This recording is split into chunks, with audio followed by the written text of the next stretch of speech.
충북에서도 비 피해가 발생했습니다. 토사가 무너지고 농경지가 잠겼습니다. 영동에서 코로나19 확진 환자가 발생했습니다.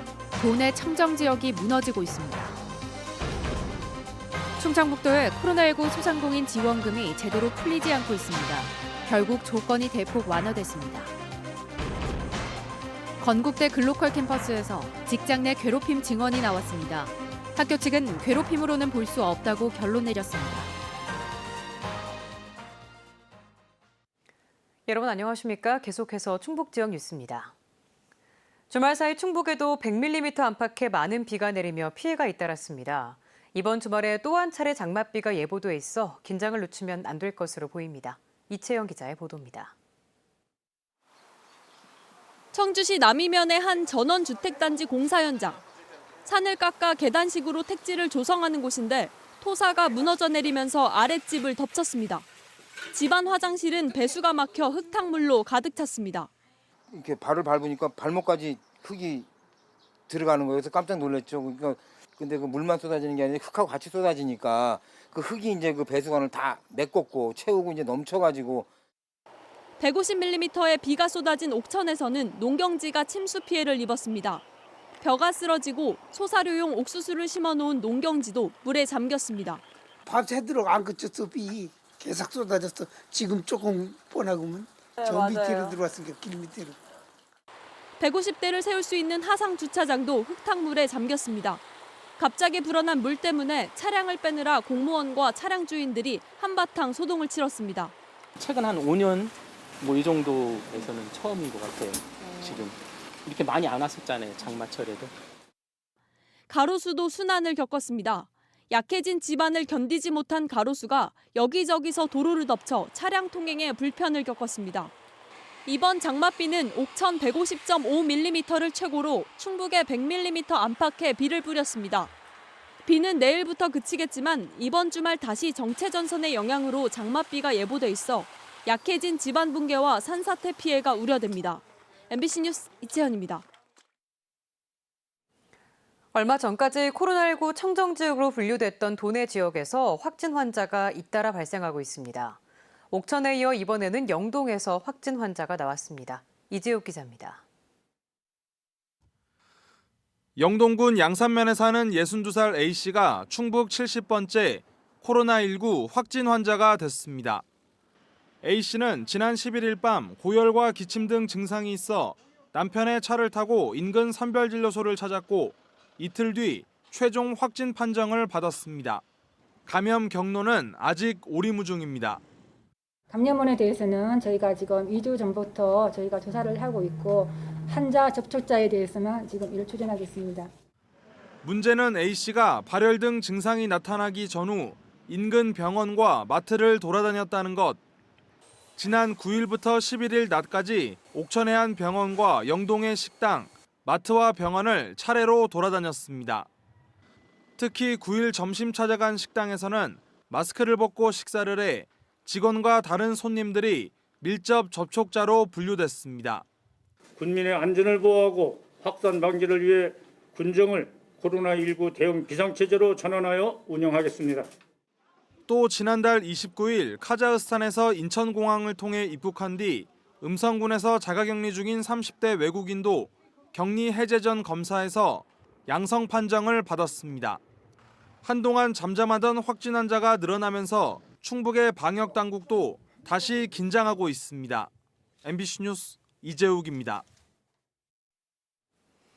현금을 쏜다는데도 외면당하는 이사간 코로나19 재난지원금이 있습니다. 소상공인들에 대한 충청북도의 선별적 지원책인데 2달 반이 지나도록 3분의 1도 집행을 못하자 조건을 풀어 그냥 드리겠다는 파격적인 공고까지 띄었습니다. 심충만 기자입니다.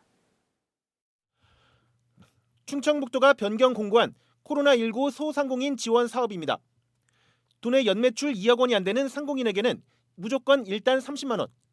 여기에 3, 4월 매출이 1년 전보다 10% 넘게 감소한 걸 증빙하면 10만 원을 더 줍니다.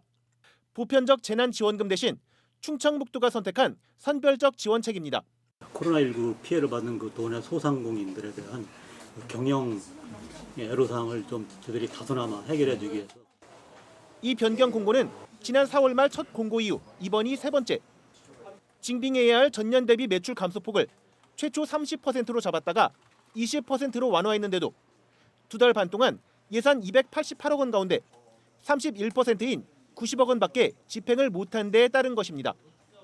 매출 감소가 큰 소상공인부터 골라 돕겠다는 취지였는데 정작 이들 중에서도 가장 어렵다는 영세상인 상당수는 매출 증빙 자료조차 없거나 부실한 경우도 적지 않았던 것입니다. 매출 증빙이 좀 어려워서 현실적으로 그 부분을 좀 감안을 해서 그 지원폭을 좀 확대하고 더 많은 분들, 우리 도내 그 소상공인들의 지원폭을 넓혀주기 위해서 몰랐다는 반응부터 절차가 복잡하다는 등의 불만도 나왔습니다. 후배들한테 좀 알려줬거든요. 근데 후배들은 전혀 모르고 있더라고요. 또 연세 드신 그 소상공인 분들 또 자영업자분들은 SNS나 이런 게 좀 많이 취약하다 보니까 지원 신청 마감은 이제 보름이 남은 가운데 아직까지 임자 없이 금고에 갇힌 돈이 200억 원에 이릅니다. MBC 뉴스 심충만입니다. 건국대 글로컬 캠퍼스에서 직장 내 괴롭힘을 당했다는 증언이 나왔습니다. 재임용 탈락 위기까지 겪었는데 학교 측은 직장 내 괴롭힘으로는 볼 수 없다고 결론 내렸습니다. 이지영 기자입니다. 건국대 글로컬 캠퍼스에서 산학협력 전담 업무를 맡고 있는 한 교수. 같은 직장에 다니는 또 다른 교수와 결혼한 사실을 알린 뒤부터 납득할 수 없는 일이 벌어졌다고 말합니다. 임신 준비를 한다는 이유로 상급자로부터 부인이 올해 재임용 대상에서 제외됐다는 소리를 들었다는 겁니다. 재임용이 된다고 해요. 그런데 애가 생기잖아요. 그러면 거의 누워 있어야 돼요. 감당할 수 있을까? 딱 그렇게 포인트로 말씀하셨고. 정량평가에서 만점을 받은 상태라 이의를 제기했지만 돌아온 말은 황당했습니다. 부부가 함께 출퇴근하고 식사하는 게 보기 좋지 않다는 얘기를 여러 차례 들어야 했고 쉬도록 승인해놓고 학교에 나오지 않은 사유서를 요구하거나 재임용을 받고 싶으면 상사에게 엎드리라는 취지의 발언도 이어졌습니다. 결국 교내 갑질 피해 신고센터에 신고했는데 인사이동이 된 건 부부였고 한 달 뒤에는 괴롭힘이 아니라는 통보를 받았습니다. 부서의 업무 계획을 다 세웠고 하고 있던 차였는데 신고를 하자마자 사전 협의 없이 했다는 게 저는 가장 큰 문제고. 학교 측은 변호사와 노무사, 경찰 등 외부 인사가 포함된 심의위원회에서 내린 결정이라는 입장. 고용노동부 매뉴얼과 참고인 조사, 증거를 종합적으로 판단했으며 인사이동 또한 신고가 있기 전부터 준비한 자료를 확인해 보복성은 아니라고 설명했습니다. 다만 일부 발언이 실제로 있었던 만큼 개선 조치를 하고 있다고 밝혔습니다. 상호 존중의 문화는 필요하다고 생각합니다. 해당 부서에 개선을 요청한 바 있고, 그다음에 그 학교 내에서도 괴롭힘에 대한 결국 교육을 좀 실시할 예정에 있습니다. 판단을 내린 위원회 8명 가운데 5명은 내부 인사. 신고자인 교수 부부는 납득할 수 없다며 노동부에 진정서를 제출했습니다. MBC 뉴스 이지연입니다. 오늘 오전 9시 40분쯤 청주시 내덕동 주택가에서 주민이 로켓 고폭탄 보관함 2개를 발견해 신고했습니다. 보관함에는 탄도지환통 7개가 들어있었지만 폭발물은 발견되지 않았습니다. 경찰은 고폭탄 보관함을 버리고 간 사람을 CCTV로 확인하고 있습니다. 자신의 계좌에 입금된 돈을 보이스피싱 조직에 전달했다 기소된 40대가 국민참여재판에서 무죄 판결을 받았습니다. 청주지법 형사 22부 오창섭 부장판사는 사기 방조 혐의로 기소된 47살 A씨에게 무죄를 선고했습니다. 국민참여재판 배심원 7명 전원도 무죄를 판결했습니다. A씨는 통장 거래 실적을 늘리면 저금리 대출을 받을 수 있다는 보이스피싱 일당의 말에 속아 지난해 2차례에 걸쳐 자신의 계좌로 입금된 돈을 인출해 사기범 일당에게 전달한 혐의로 재판에 넘겨졌습니다. 옛 충주 공설운동장이 시민공원과 복합체육센터로 변경됩니다. 충주시는 공설운동장 용지 4만 2천 제곱미터에 국비 71억 원을 포함해 340억 원을 들여 실내 수영장을 갖춘 복합체육센터와 광장, 정원, 어린이 놀이공간 등을 갖춘 시민공원을 조성한다고 밝혔습니다. 지난 1968년에 건립된 충주 공설운동장은 호암동에 신축 종합운동장이 생기며 시설 철거가 결정됐습니다. 청주시 강내면 학천리 일원에 새로운 재활용품 선별센터가 들어섭니다.